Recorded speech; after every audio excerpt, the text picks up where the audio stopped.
How the frantic quest for black pepper helped destroy feudalism.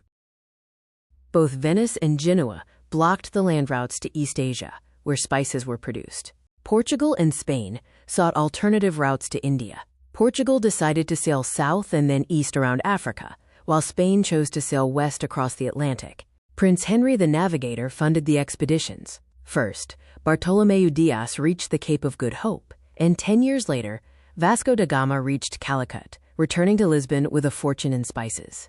Working for Spain, Christopher Columbus decided to sail west, convinced that the earth was round. Although he discovered the Americas, he remained firm in his belief until the end of his life that he had reached the outskirts of Asia. Another sailor who went off course was Pedro Alvarez Cabral.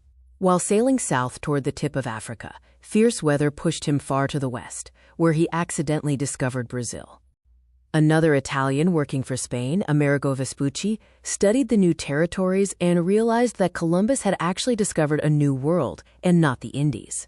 Vespucci set off to map the region, and it was later named America in his honor. While the Portuguese reached the Indies by sailing around Africa, the Spanish eventually found their own route. Ferdinand Magellan led an expedition that sailed south of South America, crossing the Pacific.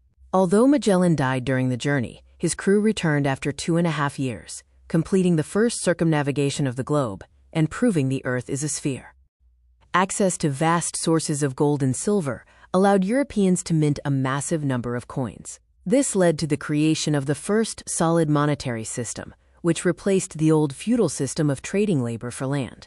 However, you can have too much of a good thing. The abundance of precious metals eventually caused their value to plummet, while the price of staple goods skyrocketed. This led to massive inflation across Europe. Global trade created vast wealth that was reinvested into new businesses rather than land. This shift from land power to money power built the foundations of capitalism and ended the feudal era for good. Medieval guilds were no longer useful and were gradually abandoned. New industries emerged, such as typography and silk cultivation, alongside new crafts like knitting. Furthermore, agriculture was transformed by crops brought back from the newly discovered lands.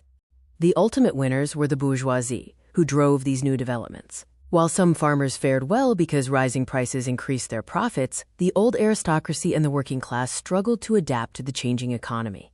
In the end, the search for a safer route to the spicelands gave us much more than pepper. It led to massive advancements in mathematics, astronomy, zoology, ethnography, and botany, forever changing how we understand our planet.